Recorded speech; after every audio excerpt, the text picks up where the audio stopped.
Hello friends, very good afternoon. कैसे हैं आप सब? होप आप सब अच्छे होंगे। जैसा कि आप लोगों को पता है, ये हमारी एमसीक्यू की सीरीज़ चल रही है, जिसमें आज हम अपने बिजनेस लॉ का एमसीक्यू पढ़ेंगे। कुछ इंपॉर्टेंट एमसीक्यू हैं जो आपके एग्ज़ाम में आ सकते हैं।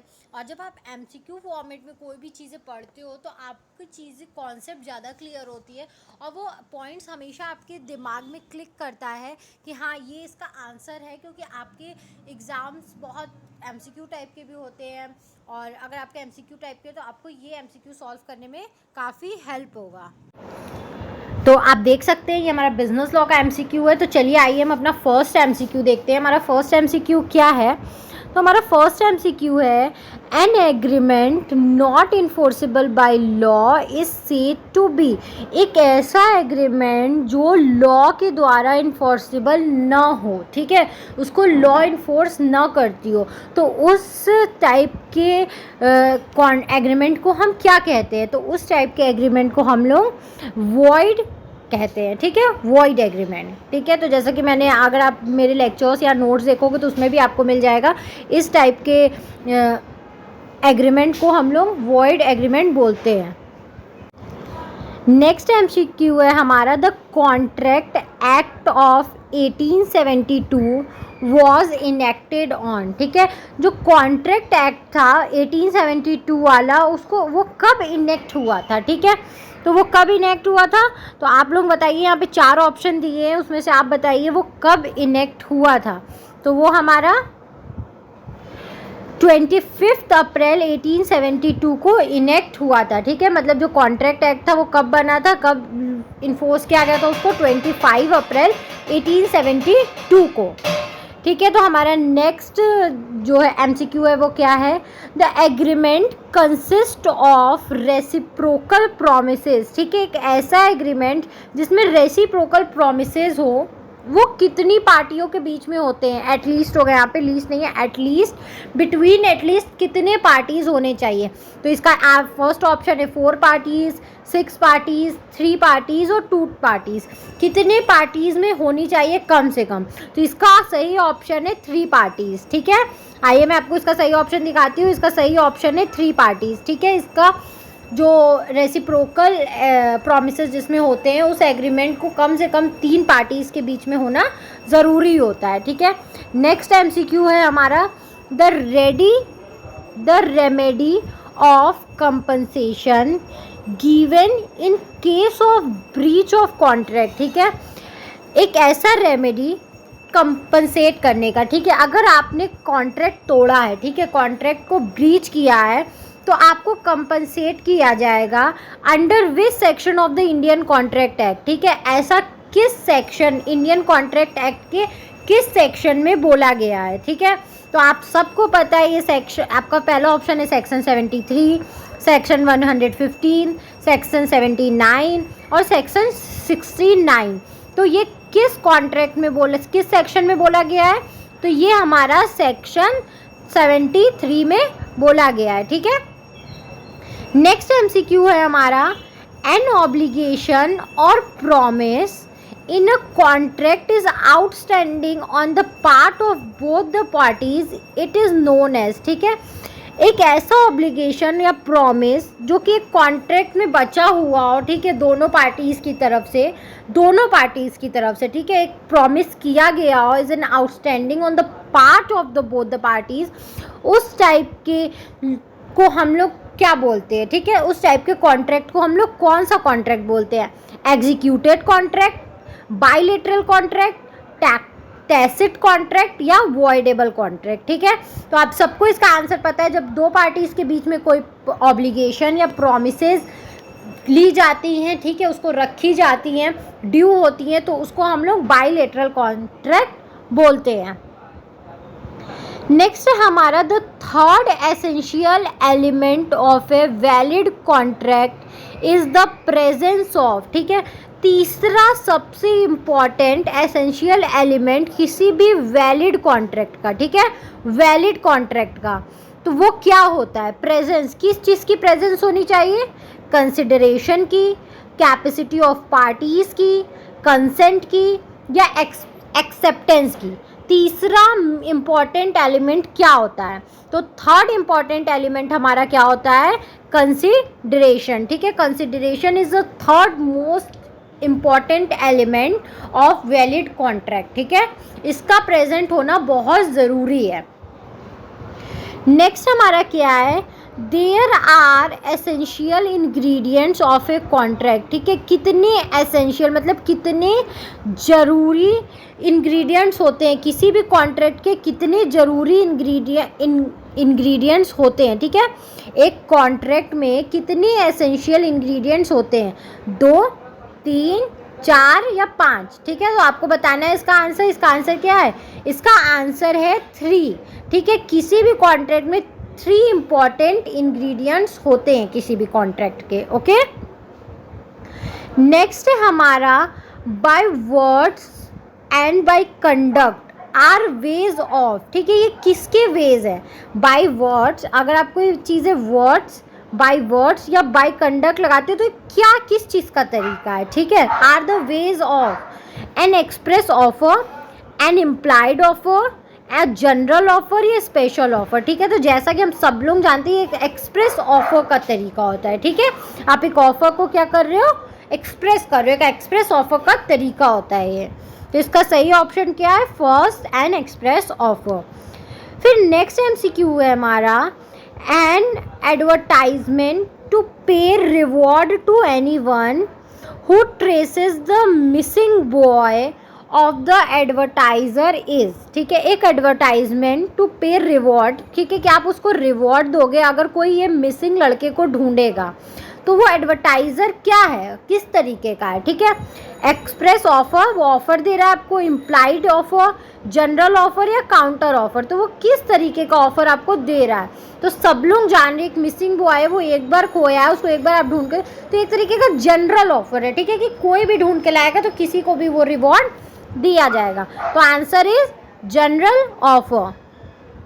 ओके, नेक्स्ट वन है हमारा, where a contract is being understood by from the conduct of party it is dash contract। ठीक है, जहाँ पे कोई भी कॉन्ट्रैक्ट किया जाए पार्टीज को रख के, ठीक है, उनके समझ से और कंडक्ट ऑफ पार्टीज। ठीक है, तो उस कॉन्ट्रैक्ट को आप क्या बोलोगे? उस टाइप के कॉन्ट्रैक्ट को आप कौन सा कॉन्ट्रैक्ट बोलोगे? Implied contract, express contract, void contract या स्पेशल कॉन्ट्रैक्ट। ठीक है, तो इस तरीके के कॉन्ट्रैक्ट को आप लोग इम्प्लाइड कॉन्ट्रैक्ट बोलेंगे। ठीक है, नेक्स्ट है हमारा the person who makes an offer is called. ठीक है, ऐसा बंदा जो आपको ऑफर दे रहा हो, ठीक है, उस बंदे को आप क्या बोलोगे? Seller, offeror, offeree.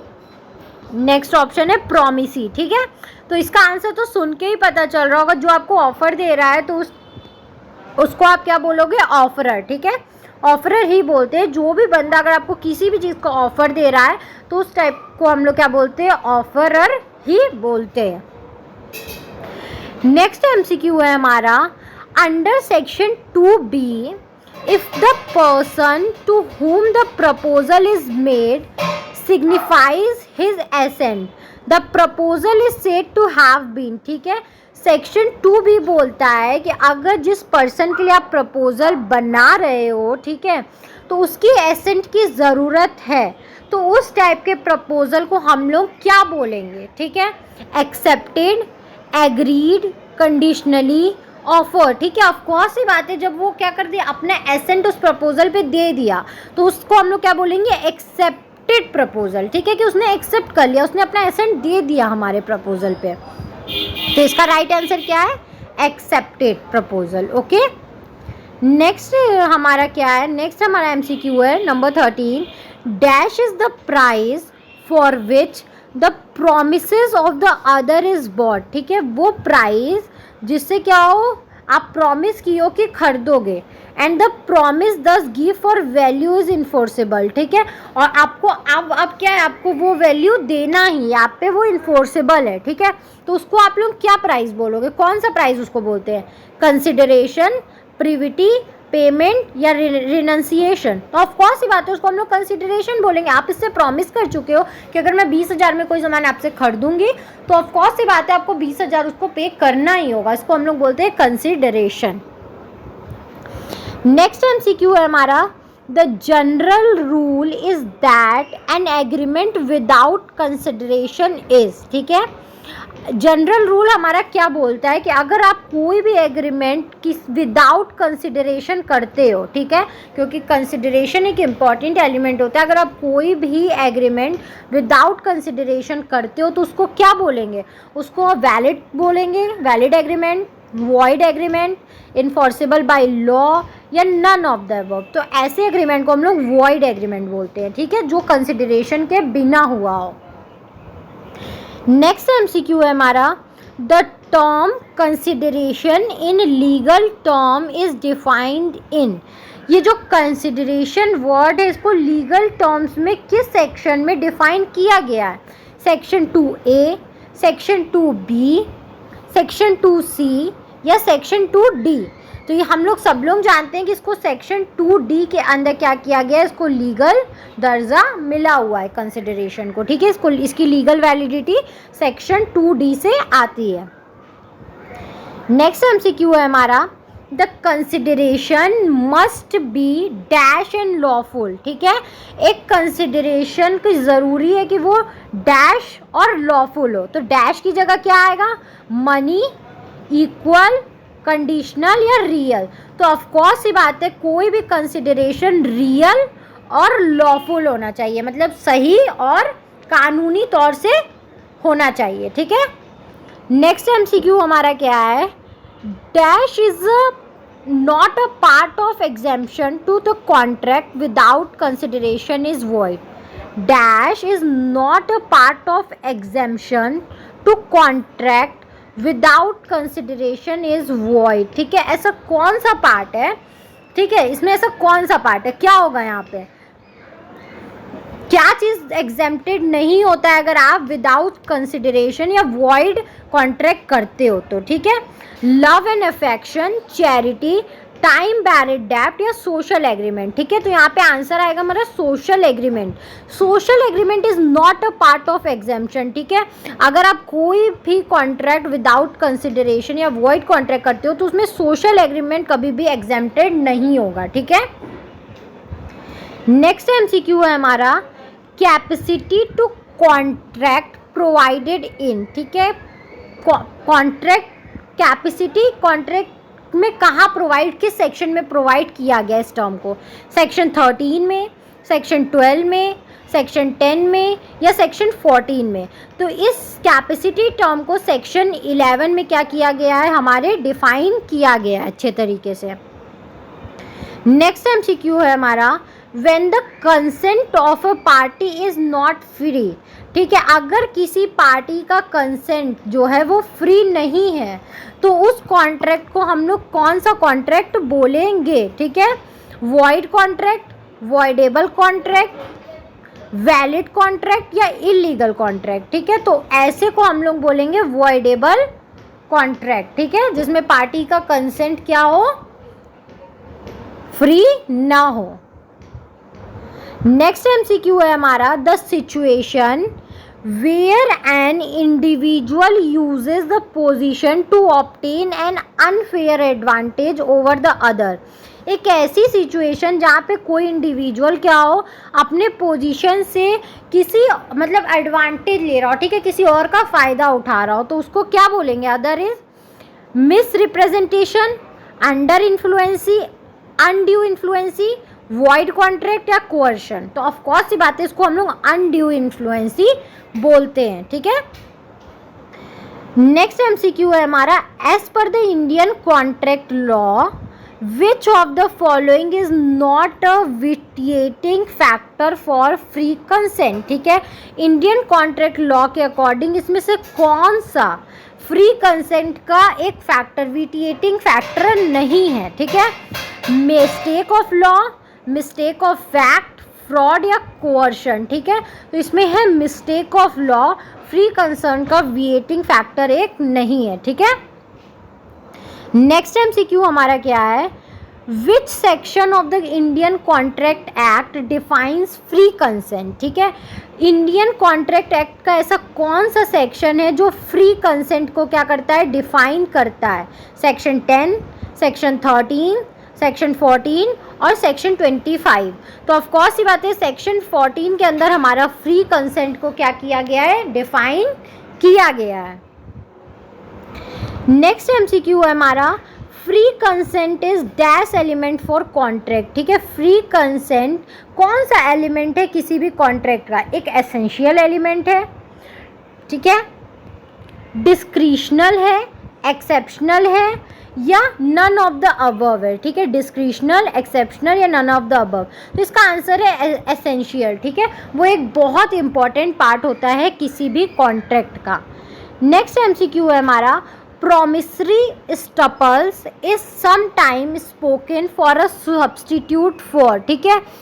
promissory staple को हम लोग बहुत बार, ठीक है, कभी कभी सब्सटीट्यूट बनाते हैं, किसका, किसके लिए सब्सटीट्यूट की तरह यूज़ करते हैं, नोवेशन के लिए, क्वासी कॉन्ट्रैक्ट के लिए, कंसिडरेशन के लिए या कोअर्शन के लिए।